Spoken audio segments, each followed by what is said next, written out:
ನಮಸ್ಕಾರ ಎಲ್ಲರಿಗೂ. ನೀವು ನೋಡ್ತಾ ಇದ್ದೀರಾ ಉಮೇಶ್ ಇನ್ಫೋಟೆಕ್ ಯೂಟ್ಯೂಬ್ ಚಾನಲ್. ಇವತ್ತಿನ ವಿಡಿಯೋದಲ್ಲಿ ಯಾವುದರ ಬಗ್ಗೆ ಹೇಳಿಕೊಡ್ತಾ ಇದ್ದೀನಿ ಅಂತ ನಿಮ್ಮೆಲ್ಲರಿಗೂ ಗೊತ್ತೇ ಇದೆ. ಥಂಬ್ನೈಲ್ ನೋಡಿದರೆ ಗೊತ್ತಾಗುತ್ತೆ. ಹೌದು ಸ್ನೇಹಿತರೆ, 2023-24ನೇ ಸಾಲಿನ 6ನೇ ತರಗತಿ ಪ್ರವೇಶ ಪರೀಕ್ಷೆಗೆ ಆನ್ಲೈನ್ ಅರ್ಜಿಯನ್ನು ಯಾವ ರೀತಿ ಸಲ್ಲಿಸಬೇಕು, ಅರ್ಜಿ ಹಾಕಲು ಬೇಕಾಗಿರುವ ದಾಖಲೆಗಳೇನು ಮುಂತಾದ ವಿಷಯಗಳನ್ನು ಈ ವಿಡಿಯೋದಲ್ಲಿ ಹೇಳಿದ್ದೀನಿ. ಈ ವಿಡಿಯೋನ ಸ್ಕಿಪ್ ಮಾಡದೆ ನೋಡಿ, ನಿಮ್ಮ ಮೊಬೈಲಿಂದನೇ ಆನ್ಲೈನ್ ಅರ್ಜಿಯನ್ನು ಕೂಡ ಹಾಕಬಹುದು. ವಿಡಿಯೋನ ಸ್ಕಿಪ್ ಮಾಡಬೇಡಿ ಅಂತ ಯಾಕೆ ಹೇಳ್ತೇನೆ ಅಂದರೆ, ಒಂದು ಸಾರಿ ನೀವೇನಾದರೂ ತಪ್ಪಾಗಿ ಆನ್ಲೈನ್ ಅರ್ಜಿಯನ್ನು ಸಲ್ಲಿಸಿದರೆ ತಿದ್ದುಪಡಿಗಾಗಲಿ ಮರು ಅರ್ಜಿ ಸಲ್ಲಿಸಲಿಕ್ಕಾಗಲಿ ಬರುವುದಿಲ್ಲ. ಆದ್ದರಿಂದ ವಿಡಿಯೋನ ಸ್ಟೆಪ್ ಬೈ ಸ್ಟೆಪ್ ನೋಡಿ, ಯಾವುದೇ ತಪ್ಪಿಲ್ಲದೆ ಅರ್ಜಿಯನ್ನು ಹಾಕಿ. ಅದಕ್ಕೂ ಮುಂಚೆ ಯಾರಾದರೂ ಇದೇ ಮೊದಲು ನನ್ನ ಯೂಟ್ಯೂಬ್ ಚಾನಲನ್ನು ನೋಡ್ತಾ ಇದ್ದರೆ ದಯವಿಟ್ಟು ಸಬ್ಸ್ಕ್ರೈಬ್ ಆಗಿ, ಪಕ್ಕದಲ್ಲಿರುವ ಬೆಲ್ ಬಟನ್ ಕ್ಲಿಕ್ ಮಾಡಿ. ಹಾಗೆಯೇ ನನ್ನ ಚಾನಲ್ಗೆ ಮೆಂಬರ್ಶಿಪ್ ಕೂಡ ಆಗಬಹುದು. ಸಬ್ಸ್ಕ್ರೈಬ್ ಬಟನ್ ಪಕ್ಕದಲ್ಲಿರುವ ಜಾಯಿನ್ ಬಟನ್ ಕ್ಲಿಕ್ ಮಾಡಿ ಪೇ ಮಾಡೋದ್ರ ಮೂಲಕ ಜಾಯಿನ್ ಆಗಬಹುದು. ಮೊದಲಿಗೆ ನಾವು ಈ ಆನ್ಲೈನ್ ಅರ್ಜಿ ಸಲ್ಲಿಸಲು ದಿನಾಂಕಗಳನ್ನು ನೋಡುವುದಾದರೆ, ಈ ಒಂದು ಆದರ್ಶ ವಿದ್ಯಾಲಯಕ್ಕೆ 6ನೇ ತರಗತಿಗೆ 18/2/2023ರಿಂದ 4/3/2023ರವರೆಗೆ ಇದು ಪ್ರೋಸೆಸ್ ಆನ್ಲೈನ್ ಅರ್ಜಿ ಸಲ್ಲಿಸಲು ಇರುತ್ತೆ.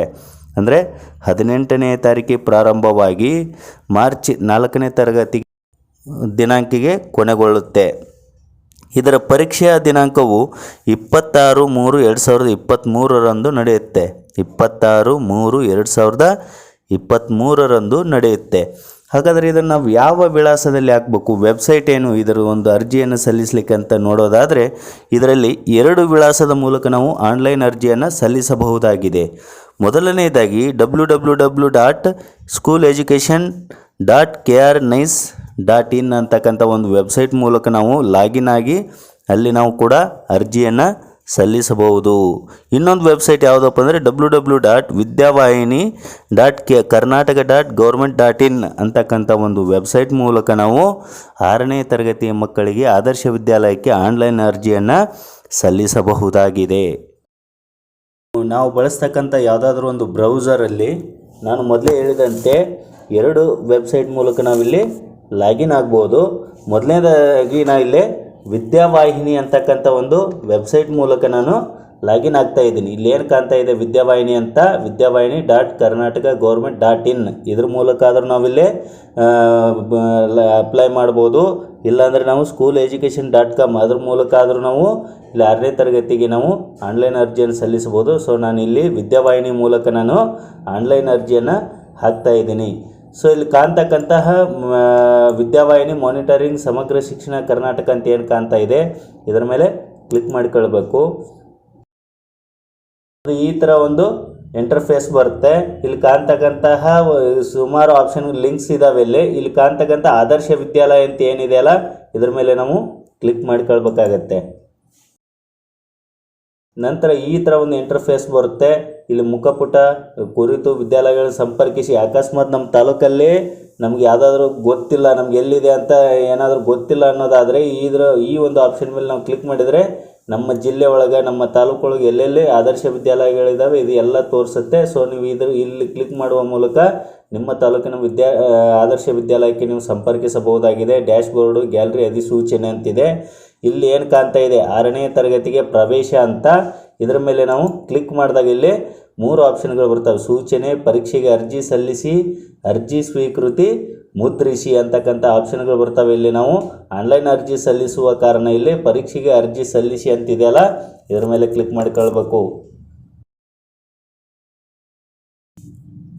ನಂತರ ಈ ಥರ ಒಂದು ಆಪ್ಷನ್ ಬರುತ್ತೆ. ಇಲ್ಲಿ 2023-24ನೇ ಸಾಲಿನ ಆದರ್ಶ ವಿದ್ಯಾಲಯದ 6ನೇ ತರಗತಿಯ ಪ್ರವೇಶ ಪರೀಕ್ಷೆಗೆ ಆನ್ಲೈನ್ ಮೂಲಕ ಅರ್ಜಿಯನ್ನು ಸಲ್ಲಿಸಲು ಅನುಸರಿಸಬೇಕಾದಂತಹ ಸೂಚನೆಗಳಿದ್ದಾವೆ.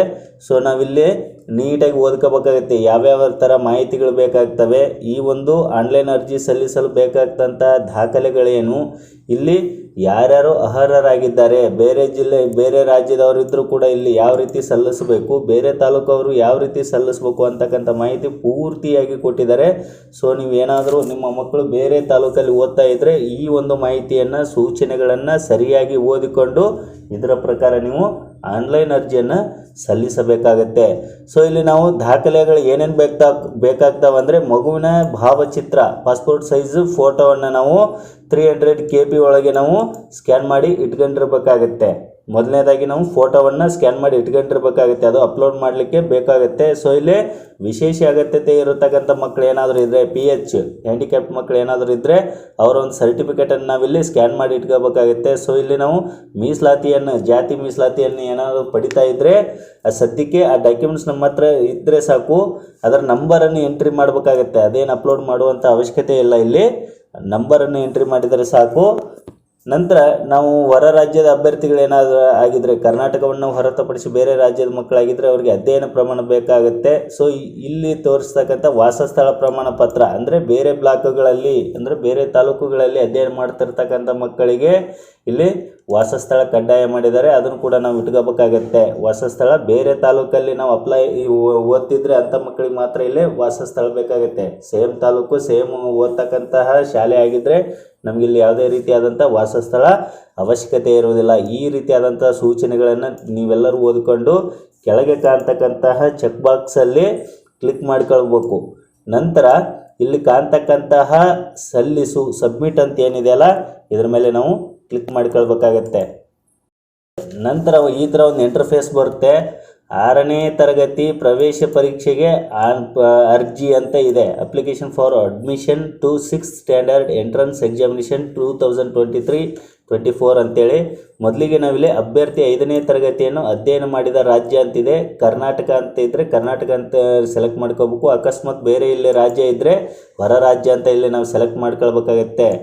ಸೊ ಇಲ್ಲಿ ನೆಕ್ಸ್ಟು SATS ಗುರುತಿನ ಸಂಖ್ಯೆ ಅಂತ ಇದೆ. ಇಲ್ಲಿ ನಿಮ್ಗೆ ಗೊತ್ತಿದ್ದರೆ ಎಂಟ್ರಿ ಮಾಡಿ. 9 ಸಂಖ್ಯೆಯ ಒಂದು ಮಗುವಿನ SATS ID ನಂಬರ್ ಇರುತ್ತೆ. ಅಕಸ್ಮಾತ್ ನಿಮ್ಗೆ ಇಲ್ಲಿ ಗೊತ್ತಿಲ್ಲ ಅನ್ನೋದಾದರೆ ನೀವು ಸಂಬಂಧಿಸಿದಂತಹ ಶಾಲೆಗೆ ಹೋಗಿ ಅಲ್ಲಿ ಕೇಳಿದರೆ ಅವರು ಹೇಳ್ತಾರೆ, ಆ ನಂಬರನ್ನು ಹೇಳ್ತಾರೆ. ಸೊ ನೀವು ಕೂಡ ಇಲ್ಲಿ ಎಂಟ್ರಿ ಮಾಡಬೇಕಾಗತ್ತೆ. ನಂತರ ಇಲ್ಲಿ ಕೆಳಗೆ ಕಾಣ್ತಕ್ಕಂಥ ಒಂದು ಸೆಕ್ಯೂರಿಟಿ ಕೋಡನ್ನು ನಾವು ಇಲ್ಲಿ ಎಂಟ್ರಿ ಮಾಡುವ ಮೂಲಕ ಇಲ್ಲಿ ಏನು ಮಾಡಬೇಕಾಗುತ್ತೆ, ಸಬ್ಮಿಟ್ ಮಾಡಬೇಕಾಗತ್ತೆ. ನಂತರ ಆ ಮಗುವಿನ ಮಾಹಿತಿ ಈ ರೀತಿ ಶಾರ್ಟ್ಸಲ್ಲಿರುವಂತೆ ಓಪನ್ ಆಗುತ್ತೆ. ಏನಾದರೂ ಕರೆಕ್ಷನ್ಗಳು ಏನಾದರೂ ಇದ್ದರೆ, ಏನಾದರೂ ತಪ್ಪಾಗಿದ್ದರೆ ನಾವು ಶಾಲೆಯ ಸಂಬಂಧಿಸಿದಂತಹ ಮುಖ್ಯೋಪಾಧ್ಯಾಯರನ್ನು ಸಂಪರ್ಕಿಸಬೇಕಾಗತ್ತೆ. ಸಂಪರ್ಕಿಸಿ ಅಲ್ಲಿ ತಿದ್ದುಪಡಿಯನ್ನು ಮಾಡಿಕೊಂಡ ನಂತರವೇ ಅಲ್ಲಿ ನಾವು ಅರ್ಜಿಯನ್ನು ಸಲ್ಲಿಸಬೇಕಾಗತ್ತೆ. ಪ್ರದರ್ಶಿಸಲಾದ ಮಾಹಿತಿ ಅಂತ ಕೇಳ್ತಾ ಇದೆ, ಇಲ್ಲಿ ಸರಿಯಾಗಿದೆ ಅಂತೇಳಿ ಕೊಟ್ಕೊಳ್ಬೇಕಾಗತ್ತೆ. ಕೊಟ್ಟು ಇಲ್ಲಿ ಸಬ್ಮಿಟ್ ಮಾಡಿದಾಗ ಈ ಥರ ಒಂದು ಇಂಟರ್ಫೇಸ್ ಬರುತ್ತೆ. ಅಂದರೆ ನಾವು ಆನ್ಲೈನ್ ಬೇಸ್ SATS ನಂಬರ್ದು ಆಧಾರ ಮೇಲೆ ಹಾಕುವ ಕಾರಣ ಅದು ಹೆಸರು, ಆಮೇಲೆ ಆ ಮಗುವಿನ ಜೆಂಡರ್, ಕೆಲವೊಂದು ಆಪ್ಷನ್ಗಳು ಆಟೋಮೆಟಿಕ್ಕಾಗಿ ಇಲ್ಲಿ ಸೆಲೆಕ್ಟ್ ಆಗಿರ್ತವೆ. ವಿಕಲಚೇತನ ಮಗು ಏನಾದರೂ ಇದ್ದರೆ, ನಿಮ್ಮ ಮಗು ಏನಾದರೂ PH ಅಂತ ಇದ್ದರೆ ಅದನ್ನು ನಾವಿಲ್ಲಿ ಎಸ್ ಅಂತ ಕೊಟ್ಕೋಬೇಕಾಗುತ್ತೆ. ನೋ ಅಂತಿದ್ದರೆ ನೋ ಅಂತ ಕೊಡಿ. ಎಸ್ ಅಂತಿದ್ರೆ ಒಂದು ವೇಳೆ ಅದಕ್ಕೆ ಸಂಬಂಧಿಸಿದಂತಹ ಒಂದು ಫೋಟೋವನ್ನು ಅಪ್ಲೋಡ್ ಮಾಡಬೇಕಾಗತ್ತೆ. ಸೊ ನಂತರ ಇಲ್ಲಿ ಮಗುವಿನ ಜನ್ಮ ದಿನಾಂಕ ಅದು ಆಟೋಮೆಟಿಕ್ ತಗೊಳ್ಳುತ್ತೆ SATS ಆಧಾರ ಮೇಲೆ. ಸೊ ಅಲ್ಲಿ ನಾವೇನು ಮಾಡುವಂಥ ಅವಶ್ಯಕತೆ ಇರಲ್ಲ. ಅಭ್ಯರ್ಥಿಯು ಒಳಪಡುವ ಮೀಸಲಾತಿ ಅಂತ ಕೇಳ್ತಾ ಇದೆ. ಅಂದರೆ ಮಗುವಿನ ಕೆಟಗರಿ, ಯಾವ ಕೆಟಗರಿ ಒಳಗೆ ಆ ಮಗು ಬರ್ತಾನೆ ಅಂತಕ್ಕಂಥ ಒಂದು ಮಾಹಿತಿಯನ್ನು ನಾವಿಲ್ಲಿ ತುಂಬಬೇಕಾಗತ್ತೆ. ಸೊ ನಂತರ ಆ ಒಂದು ಕೆಟಗರಿ ನಾವಿಲ್ಲಿ ಕೊಟ್ಟಾಗ ಇಲ್ಲಿ ನೆಕ್ಸ್ಟ್ ಆ ಒಂದು ಪ್ರಮಾಣ ಪತ್ರವನ್ನು ನಾವಿಲ್ಲಿ ಎಂಟ್ರಿ ಮಾಡಬೇಕಾಗತ್ತೆ.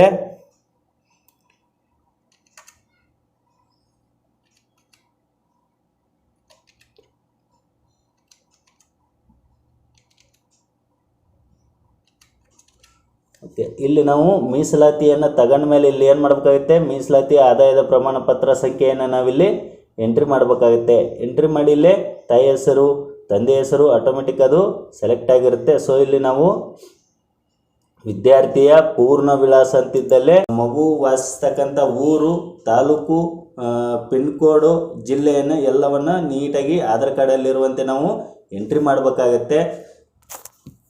ಸೊ ಇಲ್ಲಿ ಅಂಚೆ ಪಿನ್ ಕೋಡ್ ಅಂತಿದೆ, ಅದು ಆಟೋಮೆಟಿಕ್ಕಾಗಿ ತಗೊಳ್ಳುತ್ತೆ. ನಾವು ಹಾಕ್ತಕ್ಕಂಥ ಒಂದು ಕೆಲವೊಂದು ಆನ್ಲೈನ್ ಬೇಸ್ ಮೇಲೆ ಅದು ಆಟೋಮೆಟಿಕ್ಕಾಗಿ ತಗೊಳುತ್ತೆ. ಇಲ್ಲಿ ಮೊಬೈಲ್ ಸಂಖ್ಯೆ ಅಂತಿದೆ, ಮಗುವಿನ ಪೇರೆಂಟ್ಸ್ದೇ ಇಲ್ಲಿ ಕೊಟ್ಟರೆ ಒಳ್ಳೆಯದು. ಯಾಕಪ್ಪ ಅಂತಂದರೆ ಅಲ್ಲಿ ಅವರಿಗೆ ಏನಾದರೂ ಮಾಹಿತಿ ಇದ್ದರೆ ಕಳಿಸ್ತಾ ಇರ್ತಾರೆ ಅವರು.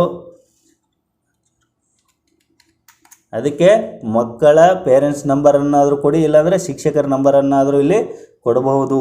ಮೊಬೈಲ್ ಸಂಖ್ಯೆಯನ್ನು ಎಂಟ್ರಿ ಮಾಡಿ ಇಲ್ಲಿ ಮಾನ್ಯವಾದ ಮೊಬೈಲ್ ಸಂಖ್ಯೆಗೆ ನಮೂದಿಸಿ ಈ ಸಂಖ್ಯೆಗೆ ಎಲ್ಲ ಭವಿಷ್ಯದ ಸಂವಹನಗಳನ್ನು ಕಳಿಸಲಾಗುತ್ತದೆ. ಅಂದರೆ ಎಲ್ಲವೂ ಕಮ್ಯುನಿಕೇಷನ್ಗೆ ಇದೇ ನಂಬರ್ಗೆ ಆಗುತ್ತೆ ಅಂತ ಅವರು ತಿಳಿಸ್ತಾ ಇದ್ದಾರೆ. ಸೊ ಇಲ್ಲಿ ಶಾಲಾ ಡೈಸ್ ಕೋಡ್, ಮಗು ಓದ್ತಕ್ಕಂಥ 5ನೇ ತರಗತಿಯಲ್ಲಿ ಓದ್ತಕ್ಕಂಥ ಮಾಹಿತಿ ಇಲ್ಲಿ ಆಟೋಮೆಟಿಕ್ ತಗೊಳುತ್ತೆ. ಡೈಸ್ ಕೋಡು, ಶಾಲೆ ಹೆಸರು, ಆಮೇಲೆ ಮಗು ಸ್ಟಡಿ ಮಾಡ್ತಕ್ಕಂಥ ಒಂದು ಮಾಧ್ಯಮ, ಅವೆಲ್ಲವನ್ನು ಕೂಡ ಇಲ್ಲಿ ಆಟೋಮೆಟಿಕ್ಕಾಗಿ ತಗೊಳುತ್ತೆ. ಪ್ರಸ್ತುತ ಓದುತ್ತಿರುವ ಶಾಲೆ HM ಮೊಬೈಲ್ ಸಂಖ್ಯೆಯನ್ನು ಕೂಡ ನಾವಿಲ್ಲಿ ನಮೂದಿಸಬೇಕಾಗತ್ತೆ. ಸೊ ನಿಮ್ಗೆ ಗೊತ್ತಿಲ್ಲ ಅಂದರೆ ಇಲ್ಲಿ ಕೇಳಿ ಪಡೆದುಕೊಂಡು ಅಲ್ಲಿ ಎಂಟ್ರಿ ಮಾಡಿ, ಯಾಕಂದರೆ ಮ್ಯಾಂಡೇಟರಿ ಇದೆ, ಅದು ಸ್ಟಾರ್ ಮಾರ್ಕ್ ಇದೆ. ಸೊ ಅಲ್ಲಿ ಎಂಟ್ರಿ ಮಾಡಲೇಬೇಕಾಗತ್ತೆ ನಾವು ಆ ನಂಬರನ್ನು. ಸೊ ಇಲ್ಲಿ ನೆಕ್ಸ್ಟು ಆದರ್ಶ ಶಾಲೆ ವಿವರಗಳಂತ ಕೇಳ್ತಾ ಇದೆ. ಆದರ್ಶ ಶಾಲಾ ಶೈಕ್ಷಣಿಕ ಜಿಲ್ಲೆ ಅಂದರೆ ಯಾವ ಜಿಲ್ಲೆ ಒಳಗೆ ಅದು ನಾವು ಆದರ್ಶ ಶಾಲೆಯನ್ನು ನಾವು ಇಲ್ಲಿ ಸೆಲೆಕ್ಟ್ ಮಾಡ್ತಾ ಇದ್ವಿ ಅಂತಕ್ಕಂಥ ಮಾಹಿತಿ ಇದೆ. ಆಮೇಲೆ ಶೈಕ್ಷಣಿಕ ತಾಲೂಕು ಯಾವುದು ಅಂತ ಕೇಳ್ತಾ ಇದೆ. ಆದರ್ಶ ಸ್ಕೂಲ್ ಅಪ್ಲೈಯಿಂಗ್ ಫಾರ್, ಆ ತಾಲೂಕಲ್ಲಿ ಯಾವ ಶಾಲೆ ಇದೆಯೋ ಆ ಶಾಲೆಯನ್ನು ನಾವು ಆದರ್ಶ ಶಾಲೆಯನ್ನು ಇಲ್ಲಿ ಸೆಲೆಕ್ಟ್ ಮಾಡ್ಕೊಳ್ಬೇಕಾಗತ್ತೆ. ವಸತಿ ಪ್ರಮಾಣ ಪತ್ರ ಸಂಖ್ಯೆ, ನಾವಿಲ್ಲಿ ಬೇರೆ ತಾಲೂಕಲ್ಲಿ ವಾಸ ಮಾಡ್ತಿದ್ರೆ ಇಲ್ಲಿ ಎಂಟ್ರಿ ಮಾಡಬೇಕಾಗುತ್ತೆ. ಸೊ ಸೇಮ್ ತಾಲೂಕಾಗಿದ್ದರೆ ಇಲ್ಲಿ ನಾವು ಯಾವುದೇ ರೀತಿ ಎಂಟ್ರಿ ಮಾಡುವಂತಹ ಅವಶ್ಯಕತೆ ಇರುವುದಿಲ್ಲ. ವಿದ್ಯಾರ್ಥಿ ಕಲಿಯುವ 5ನೇ ತರಗತಿ ಶಾಲಾ ತಾಲೂಕು ಆದರ್ಶ ಶಾಲಾ ತಾಲೂಕಿಗಿಂತ ಭಿನ್ನವಾಗಿದ್ದರೆ ವಸತಿ ಪ್ರಮಾಣ ಪತ್ರವನ್ನು ಇಲ್ಲಿ ಅಪ್ಲೋಡ್ ಮಾಡುವುದು ಅವಶ್ಯವಿದೆ ಅಂತ ಅವ್ರು ಹೇಳ್ತಾ ಇದ್ದಾರೆ. ಸೊ ಸೇಮ್ ತಾಲೂಕಾದರೆ ಇಲ್ಲಿ ಬೇಕಾಗಿರುವುದಿಲ್ಲ. ಆನಂತರ ಪಾಸ್ಪೋರ್ಟ್ ಅಳತೆಯ ಭಾವಚಿತ್ರ ಅಪ್ಲೋಡ್ ಮಾಡುವುದು. ಈ ಪಾಸ್ಪೋರ್ಟು JPG ಫೈಲ್ ಒಳಗಿರುತ್ತೆ, ಅದು 300 KB ಹೆಚ್ಚಿರಬಾರ್ದು. ಸೊ ಅದನ್ನು ನಾವಿಲ್ಲಿ ಏನು ಮಾಡಬೇಕಾಗತ್ತೆ, ಎಂಟ್ರಿಯನ್ನು ಇದು ಅಪ್ಲೋಡನ್ನು ಮಾಡಬೇಕಾಗತ್ತೆ. ಸೊ ಮಗುವಿನ ಪಾಸ್ಪೋರ್ಟನ್ನು ಇಲ್ಲಿ ನಾವು ಎಂಟ್ರಿ ಮಾಡಬೇಕಾಗತ್ತೆ.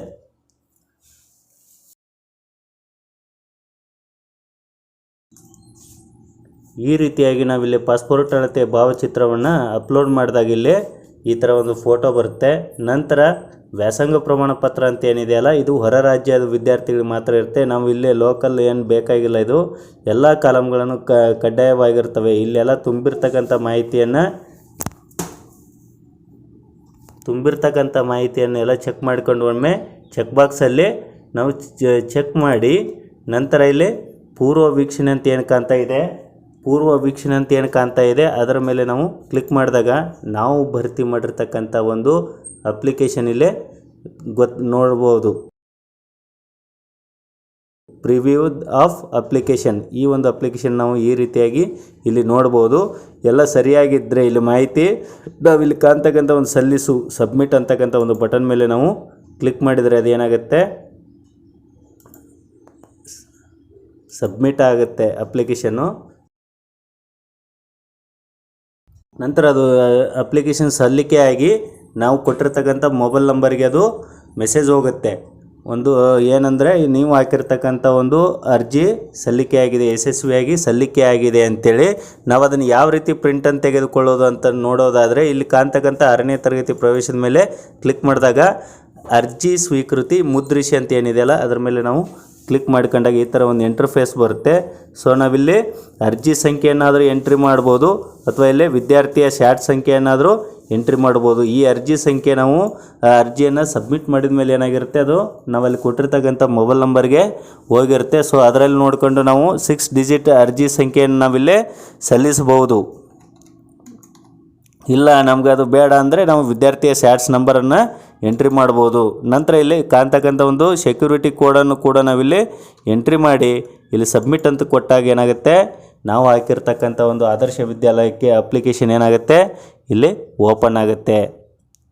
ಸೊ ಇಲ್ಲಿ ಈ ರೀತಿ ಓಪನ್ ಆಗುತ್ತೆ.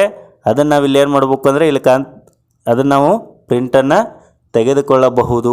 ಈ ರೀತಿಯಾಗಿ ನಾವು 2023-24ನೇ ಸಾಲಿಗೆ 6ನೇ ತರಗತಿ ವಿದ್ಯಾರ್ಥಿಗಳು ಆದರ್ಶ ವಿದ್ಯಾಲಯಕ್ಕೆ ಅರ್ಜಿಯನ್ನು ಸಲ್ಲಿಸುವಂಥ ಒಂದು ಸಂಪೂರ್ಣ ಮಾಹಿತಿಯಾಗಿದೆ.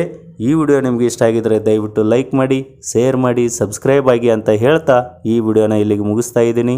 ವಂದನೆಗಳು.